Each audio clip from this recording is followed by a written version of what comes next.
This meeting is being recorded. Bienvenidos, mis queridos socios de aprendizaje. Bienvenidos a Learning Talks.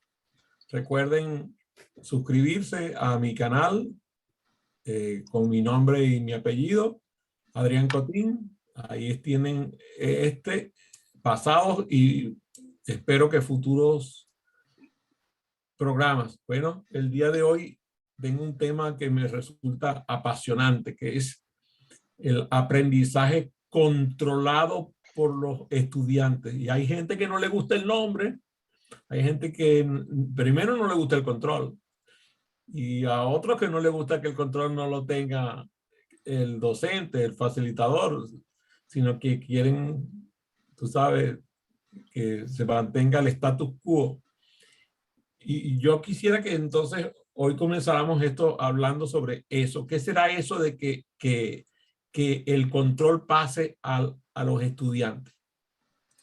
A ver, Tili. Yo diría que a través de preguntas los estudiantes o los participantes estén más involucrados y se sientan más responsables de poder compartir la reunión o el entrenamiento.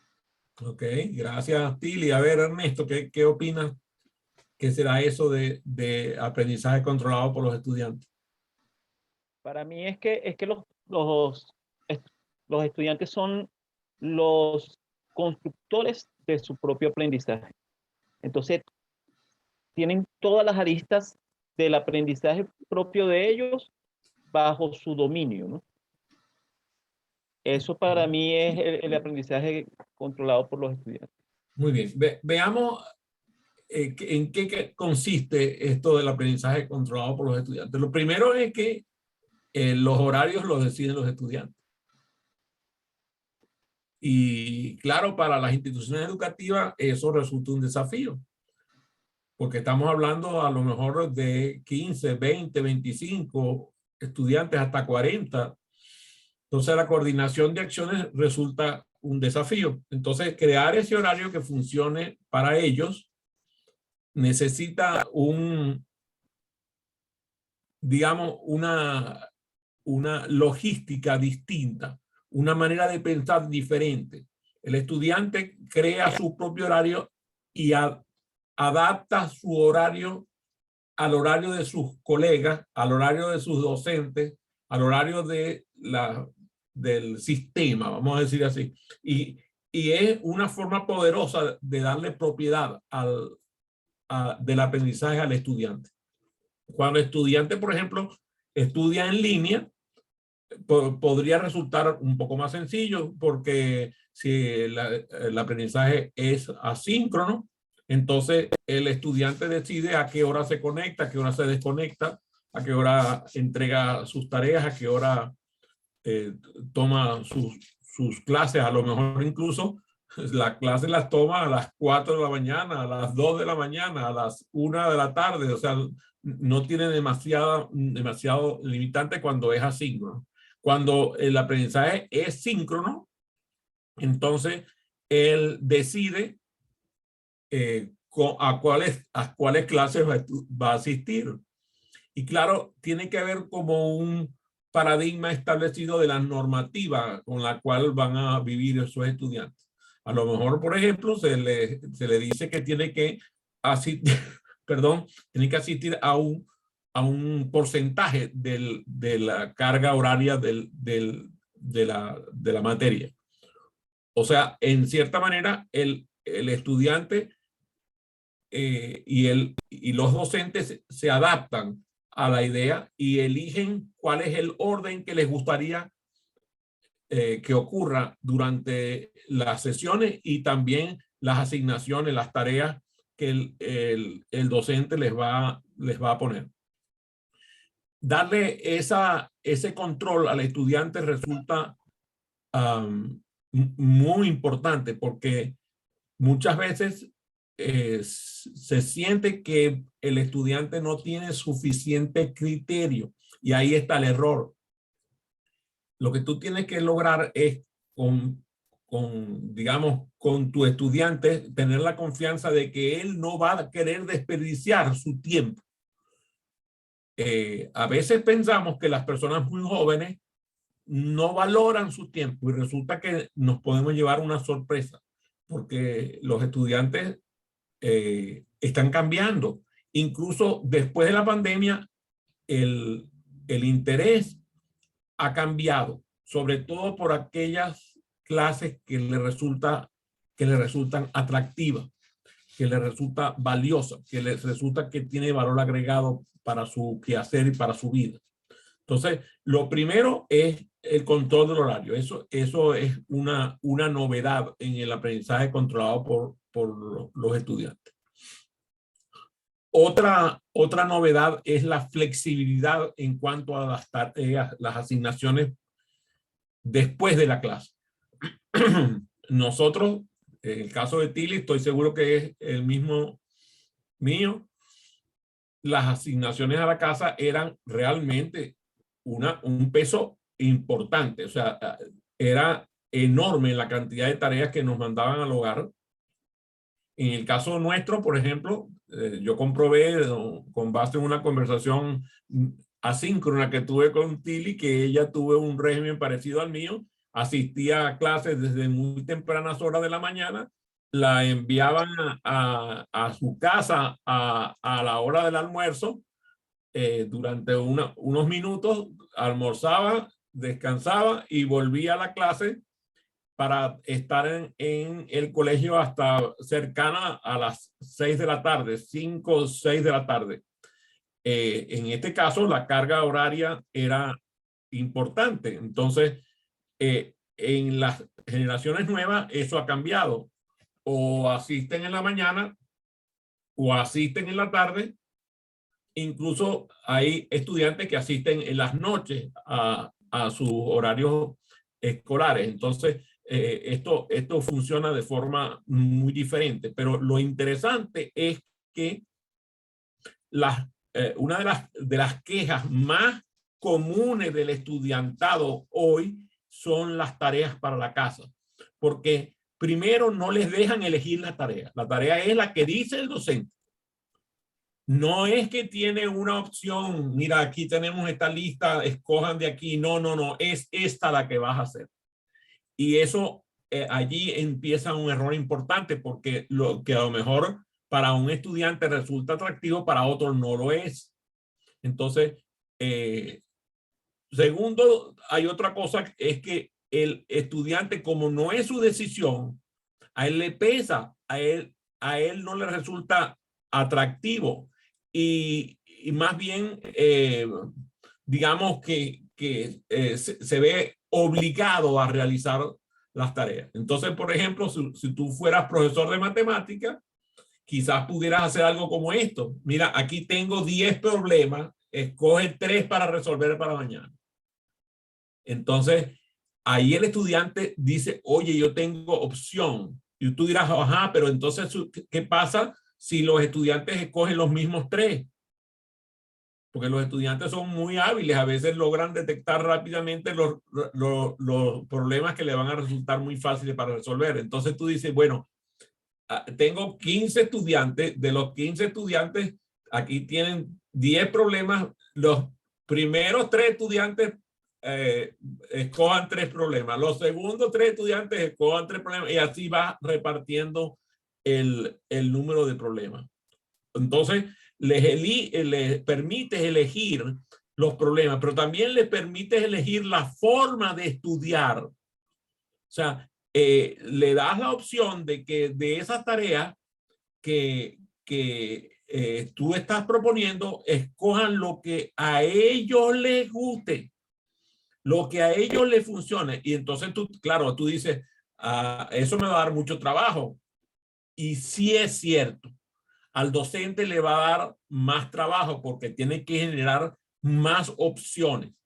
Pero ¿qué es lo que pasa? Que muchas veces los docentes se acostumbran a tener listas las tareas del año y son las mismas que pusieron el año pasado o el año anterior. A mí me pasó que yo tomé una materia y el docente estaba usando los mismos problemas que había puesto 10 años antes. O sea, ¿qué clase de docente no es capaz de generar una variedad de problemas distintos? Yo siento que lo que pasa es eso, si el docente no es suficientemente exigido, y eso, claro, ahí viene la valoración por parte de la institución educativa de la calidad del docente que está otorgando la clase. La opinión ocasional que tú puedes lograr de parte del estudiante cuando el estudiante escoge la tarea, va a cambiar su actitud hacia la tarea, va a cambiar su disposición hacia la tarea. A lo mejor va a tener la misma carga, pero la escogió él. Él escogió el problema, él escogió el método. Tú puedes decir, mira, aquí tengo estos problemas y estos métodos, escojan. Claro, eso implica para el docente un conocimiento más profundo de su materia. Porque si él está colocando un solo método y un solo problema, quiere decir que él tiene una sola forma de ver la materia. Entonces, en el caso de la flexibilidad ante la tarea, estamos proponiendo que el estudiante tenga muchas opciones de métodos y de tareas para que entonces complete las acciones en cada oportunidad. Fíjense, en el caso de Arnaldo, que estudió ingeniería, yo estoy seguro que le tocaron docentes de esos inteligentísimos que llegaban, ponían exámenes de diferentes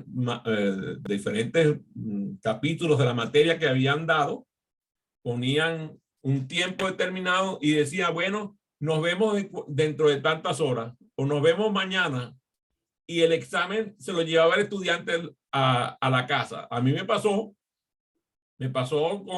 con la materia de programación, me pasó con materias de diseño.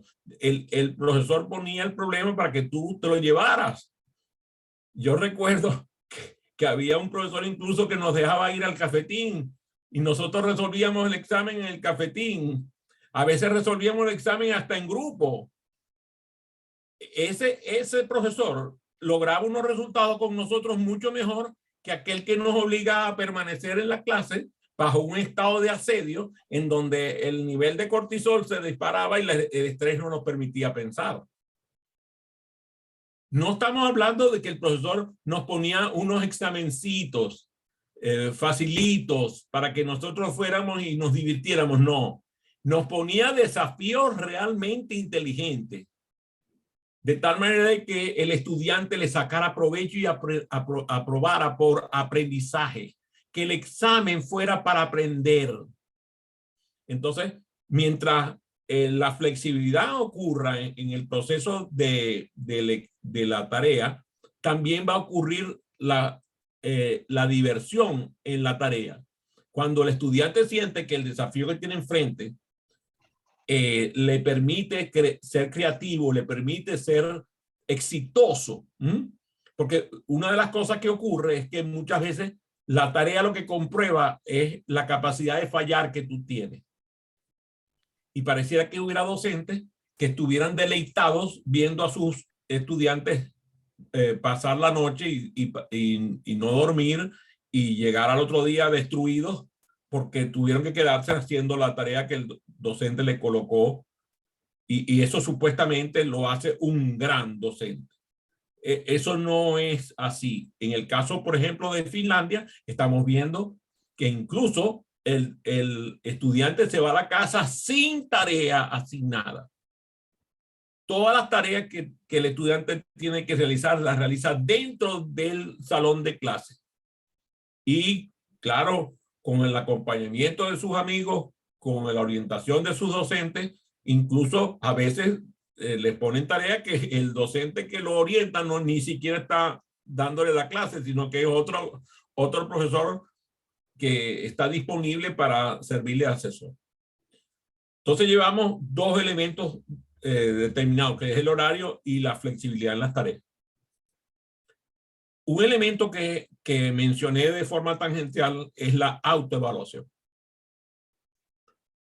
Eso es uno de los elementos que le da mayor control al docente hoy en el sistema educativo. Incluso, creo que en algún momento del día de hoy tuve una conversación con unos compañeros de estudio que recordaban a un examen que nos habían hecho de mineralogía. Y el profesor de mineralogía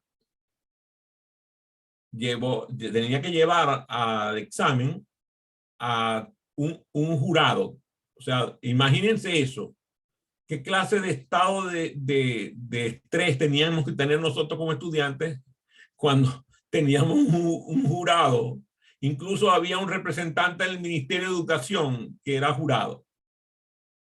Entonces, uno de mis amigos se acordaba de que había un profesor del colegio que era muy inteligente, por cierto, era sacerdote, y el profesor, el sacerdote, el examen era de selección múltiple, y el profesor, el padre, no voy a decir el nombre para no revelar el pecador, el padre pasaba por la fila diciendo: la 1 es verdadera, la 1 es verdadera, la 1 es verdadera, y después se devolvía: la 3 es falsa, la 3 es falsa, la 3 es falsa. O sea, él iba dándole la respuesta a los estudiantes.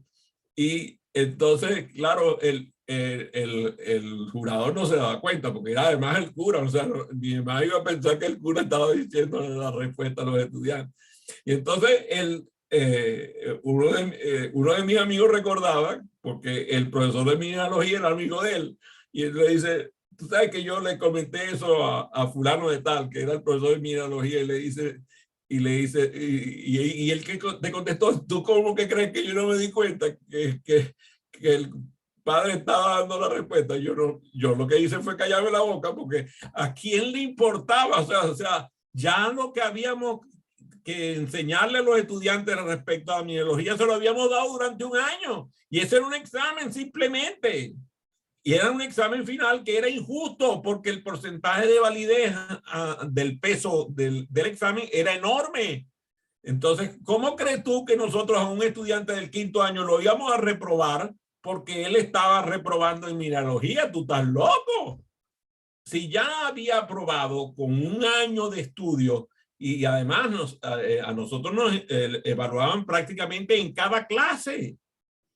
Eso era lo inteligente del sistema educativo al cual yo asistí. Las clases, en cada clase nos evaluaban. Por lo tanto, cuando llegaba al final del año, ya todo lo que habíamos, la nota que íbamos a obtener, ya la habíamos obtenido. El examen final era una obligación ante el Ministerio de Educación, pero era injusto. Entonces, claro, como todo, el sistema crea sus propias salidas para que los estudiantes se rebelen y salgan adelante, y más con la complicidad de buenos docentes. Entonces, una de las cosas que el sistema de aprendizaje controlado por los estudiantes debe garantizar es que el estudiante aprenda a evaluarse. Piensen cuántos de ustedes fueron educados en su sistema escolar para que se evaluaran.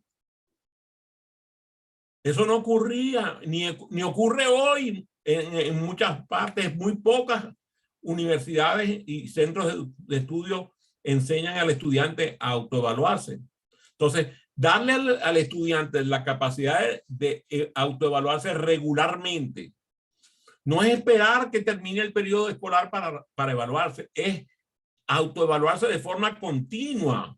Al finalizar cada clase, al finalizar cada unidad, cada materia, al finalizar cada semana, invitarlo a evaluar su desempeño de tal manera que su responsabilidad la pese a ver cómo la cumplió durante ese breve periodo. Si tú te das cuenta, al finalizar un día en tu autoevaluación, que tu desempeño fue bajo, al otro día tienes la oportunidad de recuperarte. Si tú te das cuenta que esta semana tu desempeño fue medio, y quieres superarte, pues al hacer la autoevaluación te preparas para la próxima semana, dale con furia, como decimos nosotros. Entonces, si el estudiante además se siente escuchado por su docente, porque a la hora de tener una conversación de coaching, que es una de las habilidades más importantes para facultar a los docentes de hoy. Y tenemos que ser serios, tenemos que reconocer, y aquí está Arnaldo, que se formó como coach ontológico. Ernesto se ha formado con un coaching, una mezcla ahí muy interesante, porque viene también del mundo donde él se desempeña, del mundo de la calidad del bienestar. Tilly también, por otras vías, se ha formado como coach. Ustedes conocen perfectamente que hay instituciones que hoy prácticamente entregan un certificado de coaching que sale en una caja de jabón de lavar.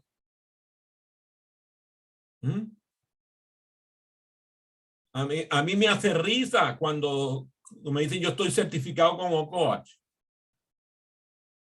Porque hay muy pocas instituciones realmente que puedan certificarse. De hecho, hay instituciones reconocidas cuya certificación a mí no me sirve. La certificación que a mí me sirve es ver al coach desempeñándose que los resultados funcionen. Esa es la comprobación. Si nosotros logramos que bajo un método aceptable, vamos a decirlo así, bajo un sistema que permita que el docente se forme en coaching de una manera rigurosa, académica, que tenga una duración de al menos 6, 9 meses, en donde el docente adquiera esas habilidades, entonces el coach podrá acompañar al estudiante para ver en las conversaciones de autoevaluación del estudiante que él diga, mira, yo me autoevalué y este fue el resultado que me dio. Y que entonces en la conversación se sienta escuchado y pueda tener voz en su proceso de aprendizaje. Pero muchas veces lo que ocurre es que la evaluación se convierte en una sentencia de parte del docente, en una lápida por parte del docente. Nosotros, en una conversación que tuvimos aquí en este mismo programa con Francisco Duarte, él nos hablaba de una evaluación que vivió como docente, él como docente, en su casa de estudio, en donde él se sintió realmente maltratado. O sea, no puede ser que en una institución educativa un docente de posgrado se sienta maltratado por sus compañeros, porque ya ahí lo están evaluando no un jurado tú sabes, superiores, lo están evaluando un jurado de pares.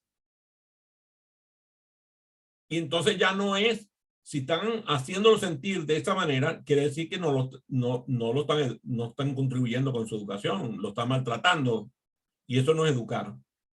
Entonces, darle la oportunidad al estudiante de que reciba una evaluación propia, que reciba una evaluación de sus pares, de sus compañeros de estudio, que reciba una evaluación de sus docentes. Entonces ahí empieza el 360, que lo utilizamos en las empresas, pero se nos olvida en las clases, en las salas de estudio. Entonces ahí está un tercer elemento, la autoevaluación. Fíjense, ustedes han visto en algunas empresas que colocan un buzón de sugerencias.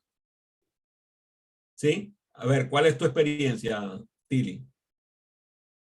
En Bank of America se tenía uno que se llamaba Ideas in Action y se hacían sugerencias de cambio y sobre todo de errores que se hubieran cometido para que todos los demás pudieran mejorar en ese aspecto. Muchas gracias, Tilly. A ver, Arnaldo, ¿qué experiencia tienes tú con buzones de sugerencias? Mira, la verdad, 29 era muy buena, porque era simplemente una caja que se llenaban y no había un feedback. No tengo realmente recuerdos afortunados de buzones de sugerencia. De hecho, me parece que hay que tener una coordinación de la alta gerencia para que ese buzón de sugerencias sea leído y aplicado. Pues. Entonces, no, realmente no, te digo que no, los tuve en algunas empresas, pero no servían realmente. Muchas gracias, Arnaldo. Ernesto, cuéntame tu experiencia. Igualmente, los buzones se llenan, sin embargo, no se recibe la retroalimentación, no se le da la respuesta a la persona que hace la sugerencia o los planteamientos. Pero además también, en muchas ocasiones, los buzones eran colocados como en un área pública, ¿no? Entonces, siempre hay el temor en el caso de los trabajadores, de colocar alguna sugerencia que a lo mejor sea crítica a la organización, que lo puedan ver, pues. Eso generaba más bien, la gente casi no hacía ningún tipo de entrega de sugerencias como tal. Muchas gracias. Fíjate, yo soy cliente del Bank of America, el banco que acaba de mencionar Tilly. Además, soy cliente desde hace varias décadas. No hay una interacción que yo he tenido con el Bank of America que no haya producido una evaluación por parte del banco de cómo fue mi experiencia. Cada vez que yo tengo interacción por teléfono o por correo electrónico o por la página web o por la aplicación ¿cómo se llama esta? Del app del teléfono, cada vez que yo tengo interacción viene una evaluación y claro, cada vez que hablo con alguien me da su nombre y me dice que voy a recibir una evaluación. Y yo tengo el cuidado de anotar la persona que me tocó como agente. Cada vez que me llega yo la completo con disciplina. Lo mismo me pasa con el hospital donde acudo, el University of Maryland Medical Center, que por cierto acabo de asistir esta misma semana pasada. Y esta semana tuve otra interacción, ya no con el hospital, sino con los laboratorios. Inmediatamente llegó la evaluación. Y yo la completo. Incluso me da la opción de poner o no mi nombre. O sea, me permite, en ambos casos, el banco o el hospital, que la evaluación sea anónima. Eso le da una calidad a ese buzón de sugerencias realmente elevado. En el caso de los centros de estudio, el solicitar los comentarios por parte de los estudiantes necesita un nivel de madurez por parte de la institución elevadísimo. Que el profesor le pida al estudiante que lo evalúe y si es posible utilizando un instrumento para evitar que sea con el viento que sopla en el momento. Y hay instituciones que tienen capacidad de evaluación psicométrica realmente de muy buena calidad. En Venezuela, por ejemplo, yo conozco una empresa que se llama Psicoconsult, es líder en el negocio de evaluación en Venezuela y sus evaluaciones son realmente de muy buena calidad. En el caso de México, ya nosotros hemos tenido, por cierto, invitado varias veces a Eduardo Mouret, que preside a Prodejo, una empresa de clase mundial en todo lo que tiene que ver con Assessment Center y evaluaciones de todo tipo. En el caso de los Estados Unidos, la gente de Jack Field tiene un sistema de educación, de evaluación de educación realmente elevado. O sea, si a sistemas vamos, hay sistemas para evaluar. Pero si no fuera así, que no tienes acceso a un sistema de evaluación, tienes el criterio tuyo como docente de permitirle a tu estudiante que te ofrezca una retroalimentación, que te evalúe, que evalúe tu tarea, que evalúe el programa que acabas de dictar, ya sea un programa breve o un programa prolongado, lo que sea, pero que te permita sentir la voz del estudiante, sentir que el estudiante se sienta escuchado. Ese es uno de los elementos de control de parte de los estudiantes que mejores resultados provoca. Adelante, Arnaldo, dime. Que con relación a la parte de evaluación, Adrián, si pudiera dar referencia de la Universidad Católica, que tienen un sistema de evaluación, porque de hecho Elvira vive enviándome el comentario, ¿no? Porque ella da clase allá. Y realmente son muy, digamos, disciplinados en el aspecto de colocar la evaluación y producir resultados, inclusive generan reconocimiento para o sea, que yo creo que si eso pudiera destacarse, pues, por ejemplo, a nivel de instituto de educación. Muchas gracias por el comentario, porque recuerdo perfectamente por parte de la UCAP, de la Universidad Católica, esa metodología. Entonces, ya hemos visto 4 elementos: la autoevaluación, el solicitar comentarios por parte de los estudiantes, todo lo que tiene que ver con la flexibilidad de las tareas, y también lo de los horarios. Ahora, un elemento que es novedoso es la personalización de los contenidos y los materiales de los programas. En el caso nuestro de formación de facilitadores virtuales es una cosa deliciosa.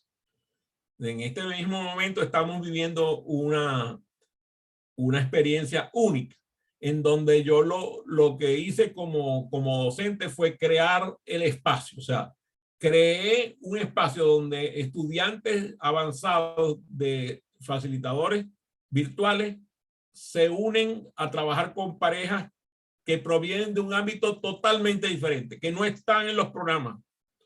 Incluso son personas de diferentes países. Entonces, personas que que conocen y dominan el método de aprendizaje acelerado con personas que no conocen ni dominan el método de aprendizaje acelerado, y juntos facilitan una materia. Lo único que yo hice fue crear 5 disciplinas y decirles: de estas 5 disciplinas, ustedes escogen el tema que esté enmarcado en este paraguas de esta disciplina. Miren, los resultados han sido gloriosos. El mismo Ernesto presentó la semana pasada, combinado con un docente él es de Valencia, Ernesto. ¿De dónde? Maracay. Caracas. Ah, está en Caracas. Bueno,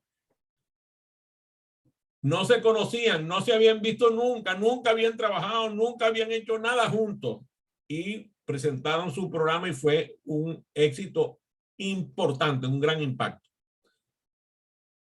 Entonces, eso sí se puede hacer.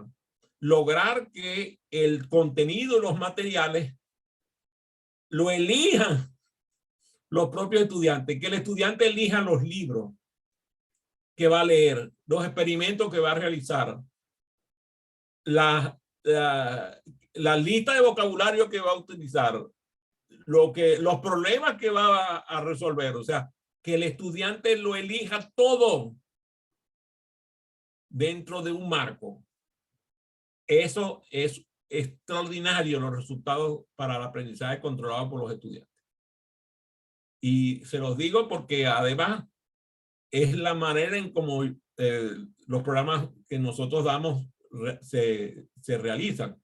Pues, si bien es cierto, yo le otorgo una asignación a los estudiantes y le sugiero una estrategia, el estudiante tiene libertad para llegar y hacer allí lo que quiera con el tema y con la estrategia. Incluso hay unos estudiantes que se sublevan y dicen: yo no voy a usar esa estrategia, voy a usar otra. Pero lo interesante es que agarran el tema y lo producen a su gusto.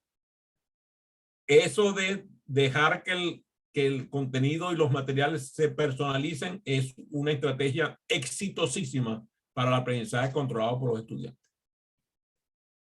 Otro elemento es que el estudiante controle sus propios objetivos. Entonces, nosotros, por ejemplo, en los programas de formación de facilitadores y de diseño instruccional, el diseño instruccional lo realiza el propio estudiante con una guía de nuestra dirección académica, pero el diseño lo realiza el estudiante.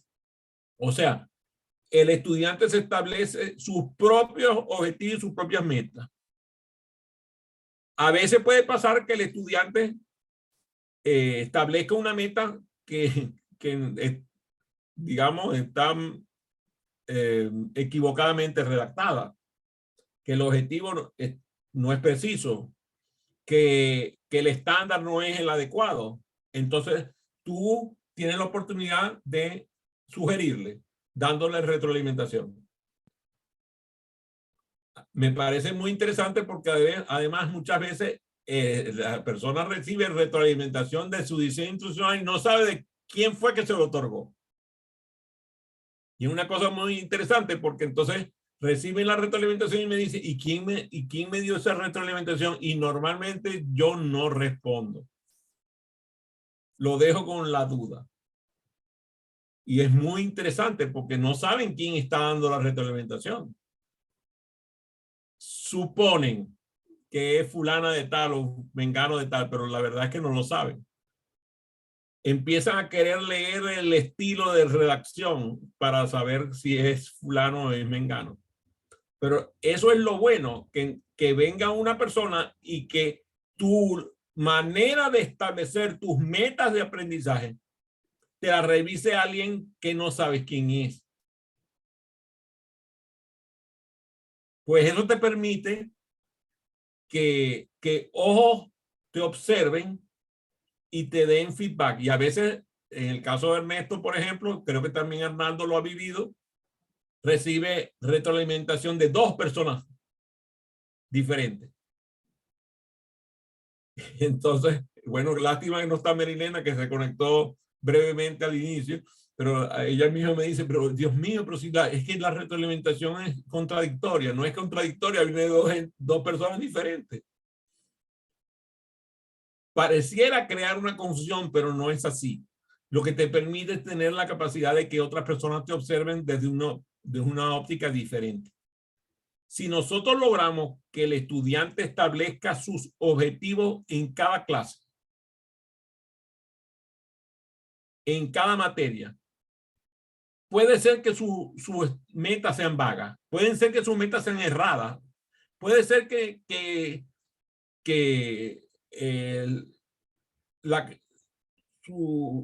su conocimiento limitado acerca de la materia no le permita establecer una meta coherente. Todavía tienes la oportunidad de seguir adelante con él o con ella y orientarlo a que evolucione y llegue a donde quiere llegar y tú lo impulsas a que llegue más allá. Y ahí viene un elemento muy importante que es la diferenciación de la rúbrica. Al comienzo del periodo de la materia, los estudiantes pueden establecer los criterios de calificación de su desempeño, de sus proyectos, de la manera en cómo van a realizar su materia. Al permitirle que el estudiante realice su propia rúbrica, le estás poniendo la responsabilidad en sus manos, de tal manera de que él, si es posible, cubra su expectativa desde el principio. Yo me acuerdo que había un docente que a mí me encantaba, porque cuando nosotros llegábamos a su materia, él nos ponía en la lista de clase ponía la calificación. En esa materia, la calificación máxima era 20 sobre 20. Entonces él venía y nos ponía la nota cuando llegábamos, 20 sobre 20. O sea, ya teníamos el 20. El resto del año era para garantizar que mantuviéramos la nota que nos había puesto el primer día de clase. Eso era una maravilla, compadre. Porque nosotros hacíamos lo que fuera para que esa materia mantuviera la máxima calificación. Tú te imaginas la expectativa, tú te imaginas la profecía que ese profesor, que ese docente nos estaba poniendo en la mente. Suponte que tú eras un estudiante que jamás en tu vida habías obtenido una máxima calificación. Y llegaba este docente y te decía, ya esa nota te la ganaste, ya aquí está. Lo único que tienes que hacer es mantenerla. Y te daba las posibilidades que así fuera. No es que hacía lo que fuera para que no tuvieran la nota, como pasa con muchos profesores. Yo recuerdo que a mí me tocó un docente una vez en una materia que dijo que el 20 era para Dios. ¿Alguna vez alguien le hizo eso en una clase a ustedes? Le dijo, la máxima calificación de esta clase es para Dios. Ni Dios obtenía la máxima calificación en la materia de ese. Imagínate eso. O sea, que tú sepas que tú, no importa lo que hagas, no vas a obtener la mejor calificación que la materia permite. Si por el contrario, el docente le brinda todo el apoyo que permita garantizar que ese estudiante mantenga su máxima calificación. Si le brinda, suponte que la propia institución educativa, ni siquiera el docente, sino que todo el personal docente se aboque a garantizar que esos estudiantes obtengan máxima calificación. El rendimiento subiría de una forma impresionante. Si los hace responsables, yo me acuerdo que a mí me pasaba con mis compañeros, estudiamos en estos días, hablé sobre eso en el programa que estoy haciendo todas las mañanas, hablando sobre mi historia como facilitador y conferencista. Y yo hablaba sobre mis grupos de estudio. Cuando nosotros teníamos nuestro grupo de estudio, todo el grupo de estudio se abocaba a que todos sacáramos la mejor calificación posible. Imagínense entonces un aula en donde el rendimiento académico y el cumplimiento de los compromisos lo tengan todos los docentes de la institución más todos los estudiantes. Y a eso súmenle el compromiso de los padres y representantes. Que cada uno asuma las consecuencias de sus actos. Entonces, si nosotros logramos esta flexibilidad en las tareas, esta personalización de los contenidos, estos horarios flexibles, esta autoevaluación, el apoyo en el establecimiento de las metas, las diferenciaciones en las rúbricas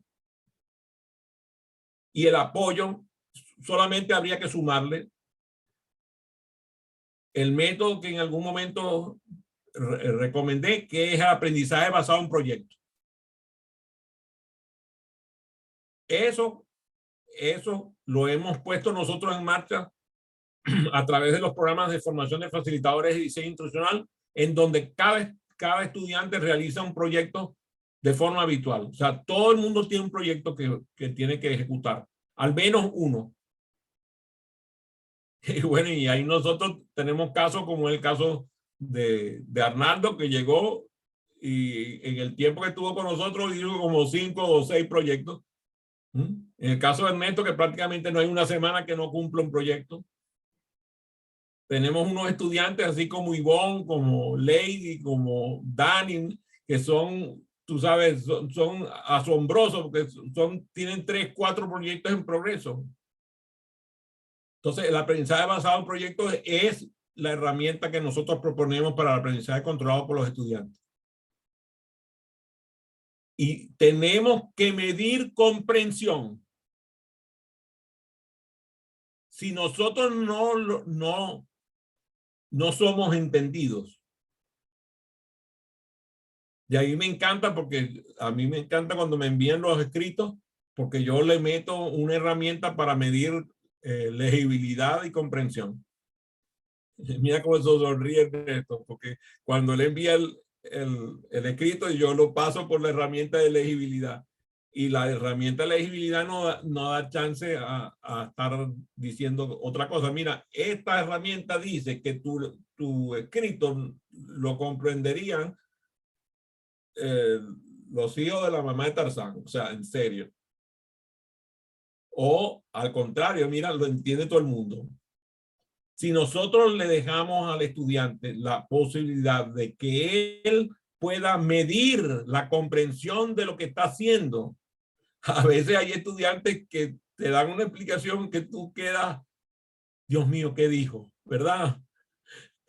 No puedo creer que habrá dicho, que era como el cuento aquel de, ¿qué dijo Charlie? ¿Qué dijo? ¿Qué dijo Charlie? O sea, así, quedas totalmente confundido. Si nosotros le permitimos al estudiante que pueda demostrar comprensión con base en comunicar lo que aprendió. Y ahí está la herramienta que nosotros proponemos. Y es que el aprendizaje ocurre cuando un estudiante es capaz de comunicar lo aprendido a otros. Si tú educaste a un estudiante sobre una materia y el estudiante no es capaz, no logra que otros comprendan lo que tú le enseñaste, ahí no hubo aprendizaje.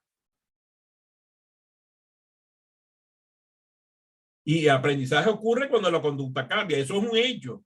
Pero es que el cambio de conducta no significa más nada que el cambio de conducta.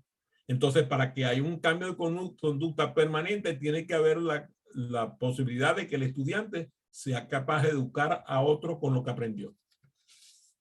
Entonces, estamos hablando de un sistema controlado por los estudiantes, donde los estudiantes educan a los estudiantes. O sea, los estudiantes del quinto año educan a los de cuarto, los de cuarto a los de tercero, los de tercero a los de segundo y así para abajo. Y nosotros hemos comprobado que funciona. Hemos visto jardines de infancia con preescolar, donde los estudiantes de preescolar se educan entre sí. Y el proceso de socialización funciona de maravilla. De eso se trata el aprendizaje controlado por los estudiantes. ¿Les interesó el tema?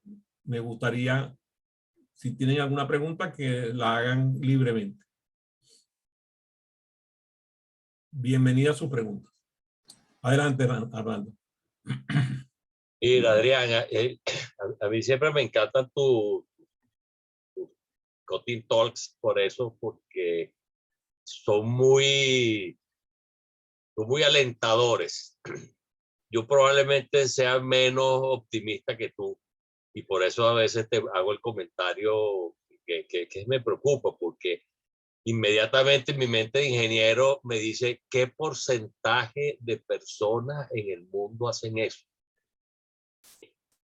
Y me parece que ahí realmente hay una injusticia, porque si hubiese la posibilidad de clonar 1000 Cotén, 1000 Adrián Cotén, oye, probablemente habría cambio, ¿no?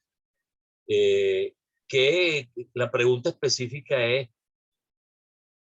¿tú crees que tu propuesta realmente pueda lograr masa crítica? ¿O tú te conformas con el hecho de que estás haciendo las cuestiones como debe ser? ¿Hay posibilidad de multiplicar eso o hacer no aprendizaje acelerado, sino una multiplicación acelerada de esto que de verdad que, bueno, a ti te consta porque te lo he dicho muchas veces, desde que yo lo descubrí, me pareció tan fabuloso, tan revolucionario, tan disruptivo que que desearía, así como cuando salí yo de la formación de coaching, que yo decía, oye, esto hay que enseñárselo a todo el mundo desde kinder. Bueno, Pero es eso. déjame Eso, contestarte. un comentario, por Déjame favor. contestarte. La primera parte de la contestación te la voy a dar con un cuento que le escuché a Joel Barker en un video. Había un chico a la orilla de la playa que agarraba las estrellitas de mar y las tiraba de vuelta para el mar. Y entonces llega un hombre mayor y le dice, oye, pero ¿qué estás haciendo? O sea, mira cómo está la playa, hay miles y miles de estas estrellas en toda la orilla, o sea, ¿qué vas a hacer? No vas a poder devolver a esta gran cantidad de estrellas. Le dicen, no sé, pero a esta la salvo yo. Y enviaba una de vuelta al mar y después a otra y después a otra. Yo no me preocupo por salvar a todas las estrellas, me ocupo de salvar a esta. El segundo ejemplo te lo voy a dar y te lo voy a dar de forma muy fuerte. Fíjate, yo conocí de la existencia de este libro que había escrito tú junto con otros autores. Todavía no lo había leído, pero ya me atraía la idea.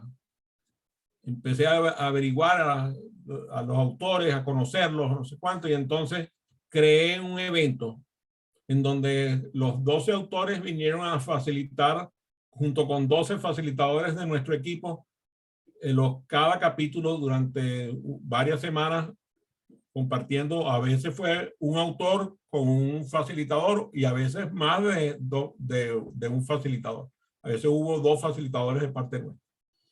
Se revisaron los 12 capítulos y se presentaron ante 25 personas o más. Eso fue el primer paso que hice con él. Después, entrevisté a casi todos los autores, una sola persona que no asistió a la entrevista, todos los demás los entrevisté. O sea, de los 12 autores entrevisté a 11. O sea que yo difundí a través de la entrevista y entonces el libro lo conocieron quienes asistieron a la entrevista por Zoom y además quienes lo vieron por Facebook, quienes lo vieron en LinkedIn, quienes lo vieron en mi página, en mi fanpage y quienes lo vieron en YouTube. Por lo menos debe haber habido alguna gente que conocieron del libro. Después, ahora hablé con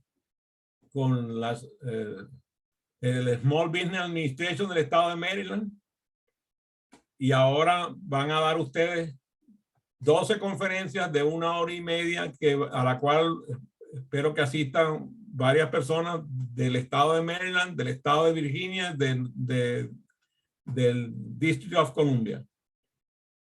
Y además ustedes están invitando gente de que venga de otros países y de otras localidades. Ahí va a haber una difusión adicional del libro. Yo no sé qué es lo que yo voy a hacer para que el aprendizaje acelerado se divulgue, pero yo sé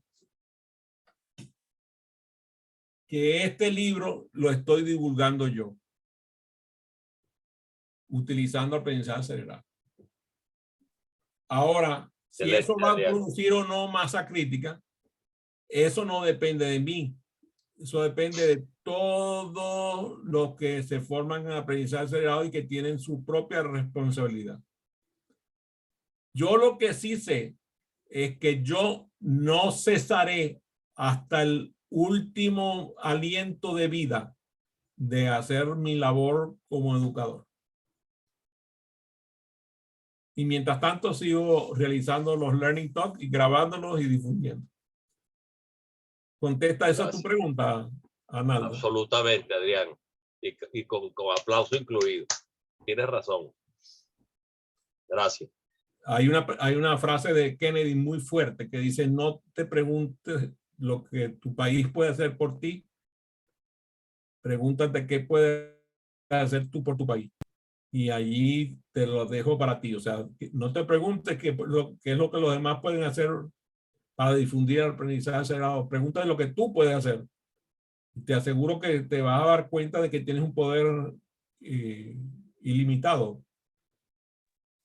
Fue un Sí, gusto. de hecho, desde que lo conseguí, desde que lo conocí, me he dedicado a hacer eso en mi círculo de influencia. De verdad, porque es que me parece tan revolucionario que es una idea digna de promocionar. Y sí, probablemente yo sea un poco más desesperado, Adrián, y eso a veces produce esa sensación de que, oye, es como poco, es insuficiente, pero sí, de verdad, tienes toda la razón. Esa es visión de sabiduría, digo yo. Yo la desesperación la aprendí a procesar con los 3 años de hospitalización, así que. Ah, bueno, eso es verdad, y tienes un ultra posgrado y doctorado, es verdad. Fue un gusto, un placer y un honor compartir con ustedes.